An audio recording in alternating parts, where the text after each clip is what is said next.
ಎಲ್ಲರಿಗೂ ಕನ್ನಡತಿ ಕಿಚನ್ಗೆ ಸ್ವಾಗತ. ಇವತ್ತು ನಾನು ಪಡ್ಡು ಹಾಗೆ ಮತ್ತು ಚಟ್ನಿ ಹೇಗೆ ಮಾಡೋದು ಅಂತ ಹೇಳ್ತಿದ್ದೀನಿ. ನಾನೊಂದು ಮಿಕ್ಸಿ ಜಾರ್ಗೆ ಕೊಬ್ಬರಿನ ಹಾಕ್ಕೊಳ್ತಾ ಇದ್ದೀನಿ.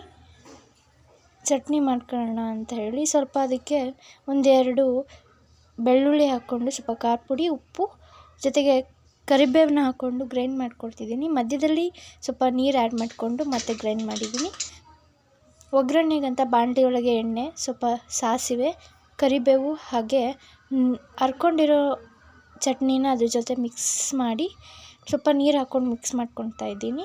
ನೆಕ್ಸ್ಟ್ ಈಗ ಚಟ್ನಿ ರೆಡಿಯಾಗಿದೆ. ಪಡ್ಡಿಗಂತ ಈ ಚಟ್ನಿ ಮಾಡಿದ್ದು. ಪಡ್ಡನ್ನು ಹೇಗೆ ಮಾಡೋದು ಅಂದರೆ, ನೈಟ್ ಒಂದು ಪಾತ್ರೆ ಒಳಗೆ ಅಕ್ಕಿ ನೆನೆಸಿಟ್ಕೊಳ್ಳಿ, ಇನ್ನೊಂದು ಪಾತ್ರೆ ಒಳಗೆ ಸ್ವಲ್ಪ ಉದ್ದಿನಬೇಳೆ, ಮೆಂತೆ, ಜೀರಿಗೆ ಹಾಗೆ ಕಡಲೆಬೇಳೆನ ನೆನೆಸಿಟ್ಕೊಳ್ಳಿ. ಅದನ್ನು ನೀಟಾಗಿ ಗ್ರೈಂಡ್ ಮಾಡುವಾಗ ಸ್ವಲ್ಪ ಕಡಲೆಬೇಳೆ, ಉದ್ದಿನಬೇಳೆ, ಜೀರಿಗೆ ಹಾಗೆ ಮೆಂತೆ ಹಾಕಿ ಗ್ರೈಂಡ್ ಮಾಡುವಾಗ ಸ್ವಲ್ಪ ಅನ್ನನ ಮಿಕ್ಸ್ ಮಾಡಿಕೊಂಡ್ರೆ ಪಡ್ಡು ಚೆನ್ನಾಗಿ ಬರುತ್ತೆ. ಹಾಗೆ ನಾನೀಗ ಪಡ್ಡಿನ ಹಂಚಿಟ್ಕೊಂಡು ಪಡ್ಡನ್ನ ಹಾಕ್ಕೊಳ್ತಾ ಇದ್ದೀನಿ. ಪಡ್ಡು ನೀಟಾಗಿ ಬರ್ತದೆ.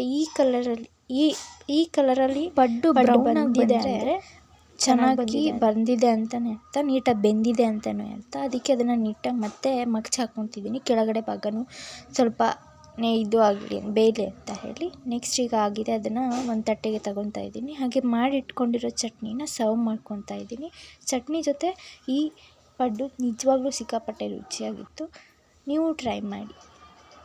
ನಿಮಗೆ ಈ ರೆಸಿಪಿ ಇಷ್ಟ ಆದರೆ ಲೈಕ್ ಮಾಡಿ, ಶೇರ್ ಮಾಡಿ, ಕಮೆಂಟ್ ಮಾಡಿ. ಹಾಗೆ ಕನ್ನಡತಿ ಕಿಚನ್ಗೆ ಸಬ್ಸ್ಕ್ರೈಬ್ ಮಾಡ್ಕೊಳ್ಳಿ. ನೆಕ್ಸ್ಟ್ ವೀಡಿಯೋದಲ್ಲಿ ಸಿಗ್ತೀನಿ. ಬಾಯ್.